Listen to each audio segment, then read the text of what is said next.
అందరికీ నమస్కారం. ముందుగా ఈ వీడియోకి ఒక లైక్ కొట్టి మన ఛానల్ని సబ్స్క్రైబ్ చేసుకోండి.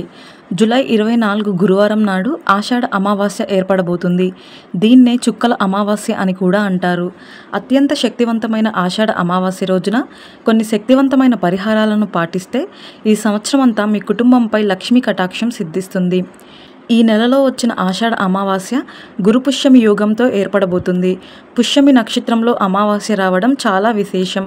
కాబట్టి ఈ సంవత్సరం మొత్తం ధనానికి లోటు లేకుండా మీ కుటుంబంలో సుఖ సంతోషాలు ఏర్పడాలంటే ఈ ఆషాఢ అమావాస్య రోజున అలాగే పుష్యమి నక్షత్రం నాడు ఎలాంటి పరిహారాలను పాటించాలో ఈ వీడియోలో తెలుసుకుందాం. ముందుగా ఈ వీడియోకి ఒక లైక్ కొట్టి ప్రతి ఒక్కరూ జై శ్రీరామ్ అని కామెంట్ చేయండి.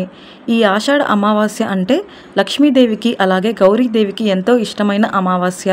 కాబట్టి ఈ ఆషాఢ అమావాస్య రోజున పెళ్ళైన ఆడవాళ్ళు తప్పనిసరిగా ఇంట్లో గౌరీదేవిని పూజించాలి. ఈ అమావాస్య రోజున గౌరీదేవిని పూజిస్తే ఆడవారికి సౌభాగ్యం వర్ధిల్లుతుంది. అలాగే మీ భర్త ఆదాయం కూడా పెరుగుతుంది. కాబట్టి ఈ ఆషాఢ అమావాస్య రోజున ఆడవాళ్ళు ఉదయాన్నే నిద్రలేచి ఇల్లంతా శుభ్రం చేసుకొని ఇంట్లో దీపారాధన చేసుకోవాలి. పసుపుతో ఒక చిన్న గౌరీదేవిని తయారు చేసి 2 తమలపాకుల పైన గౌరీదేవిని ప్రతిష్ఠించి పూలతో గౌరీదేవిని పూజించాలి. ఇక పూజలో గౌరీదేవికి నైవేద్యంగా బెల్లం ముక్కను సమర్పించి ఓం శ్రీ గౌరీదేవియే నమః అనే మంత్రాన్ని 21 సార్లు చదవండి. ఈ విధంగా గౌరీదేవిని పూజించిన వారికి ఈ సంవత్సరం అంతా అదృష్టం ఐశ్వర్యం కలిసొస్తుంది. విశేషంగా ఈ ఆషాఢ అమావాస్య రోజున ఇంటి ముందు గుమ్మడికాయను కట్టుకోవాలి.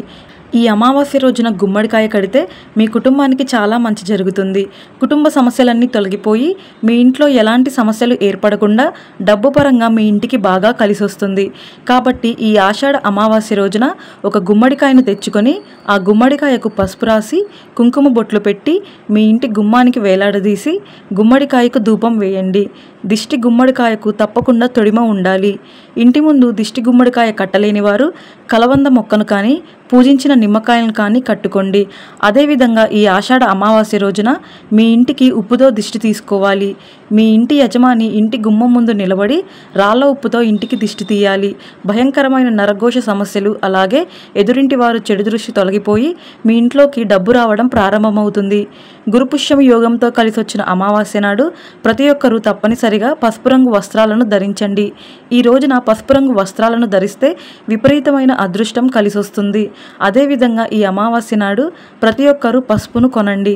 గురుపుష్యమి నక్షత్రంలో పసుపు కొంటే మీ ఇంటికి విపరీతమైన ధనయోగం కలిసొస్తుంది. ఇక మీ ఇంటి ధన ప్రవాహం పెరిగి మీ ఇల్లంతా సిరి సంపదలతో నిండిపోతుంది.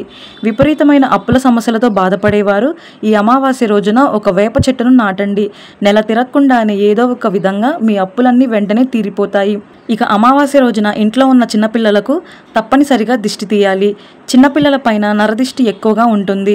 కాబట్టి ఈ ఆషాఢ అమావాస్య రోజున మీ ఇంట్లో ఉన్న చిన్నపిల్లలకు ఆవాలతో దిష్టి తీయండి.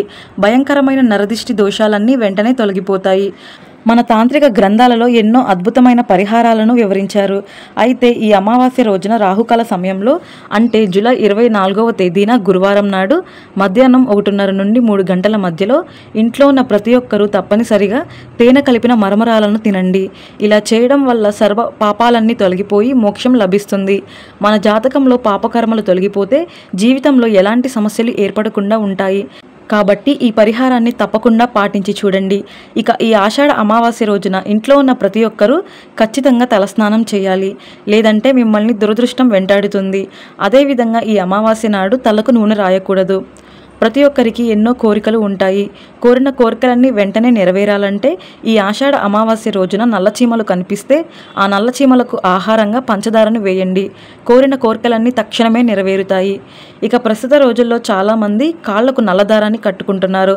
అయితే ఈ ఆషాఢ అమావాస్య రోజున ఇంట్లో ఉన్న ప్రతి ఒక్కరూ ఖచ్చితంగా కాలికి నల్లదారం కట్టుకోవాలి. అమావాస్య రోజున నల్లదారం కట్టుకుంటే ఎలాంటి దుష్టశక్తులు ఆవహించకుండా నరదిష్టి సమస్యలన్నీ వదిలిపోతాయి. ఆడవాళ్ళు ఎడమకాలికి నల్లదారాన్ని కట్టుకోవాలి. అలాగే మగవారైతే కుడికాలికి నల్లదారాన్ని కట్టుకోవాలి. ఈ ఆషాఢ అమావాస్య రోజున లక్ష్మీదేవిని మీ ఇంట్లోకి ఆహ్వానించాలంటే సాయంత్రం స్నానం చేసి మీ ఇంటి ప్రధాన ద్వారం ముందు నువ్వుల నూనెతో 2 దీపాలను వెలిగించండి. ఇక మీ ఇంట్లోకి అష్టలక్ష్ములు అడుగు పెడతారు. తద్వారా మీ కుటుంబం మొత్తానికి సిరి సంపదలు కలుగుతాయి.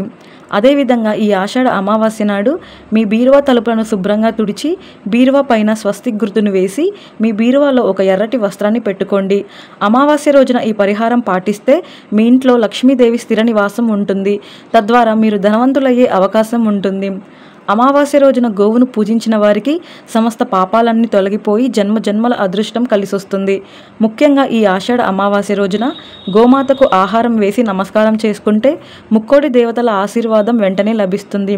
అదేవిధంగా ఈ అమావాస్య రోజున తప్పనిసరిగా ఇల్లంతా శుభ్రం చేసుకొని ఇంట్లో పసుపు నీళ్లు చల్లుకోవాలి. ఇలా చేయడం వల్ల మీ ఇంట్లో ఉన్న నెగిటివ్ ఎనర్జీ మొత్తం తొలగిపోతుంది. అమావాస్య రోజున పసిపిల్లలను బయటకు తీసుకురాకూడదు. అలాగే దూర ప్రయాణాలు చేయకూడదు. ఈ రోజున ఎలాంటి శుభకార్యాలు చేయకూడదు. అలాగే కొత్త వస్త్రాలను ధరించకూడదు. ముఖ్యంగా నలుపు రంగు వస్త్రాలను ధరించకూడదు. అమావాస్య రోజున కొత్త వస్తువులు కొనకండి. ఇక విపరీతమైన డబ్బు సమస్యలతో బాధపడేవారు ఈ ఆషాఢ అమావాస్య రోజున గాయత్రి మంత్రాన్ని చదవండి.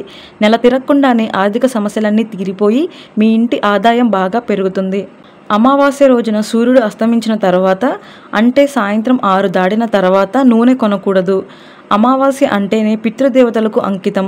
పితృదేవతల ఆశీర్వాదం మన కుటుంబంపై ఉంటే మన కుటుంబంలో ఎలాంటి సమస్యలు ఏర్పడకుండా తరతరాలు తరగని ఐశ్వర్యం లభిస్తుంది. కాబట్టి ఈ ఆషాఢ అమావాస్య రోజున మీ పితృదేవతలకు తర్పణం ఇవ్వండి లేదా మీ పూర్వీకుల పేరు మీద అన్నదానం చేయండి. ఇలా చేయడం వల్ల చనిపోయిన మీ పూర్వీకులు 1000 సంవత్సరాల పాటు ఉన్నత లోకాల్లో నివసిస్తారట.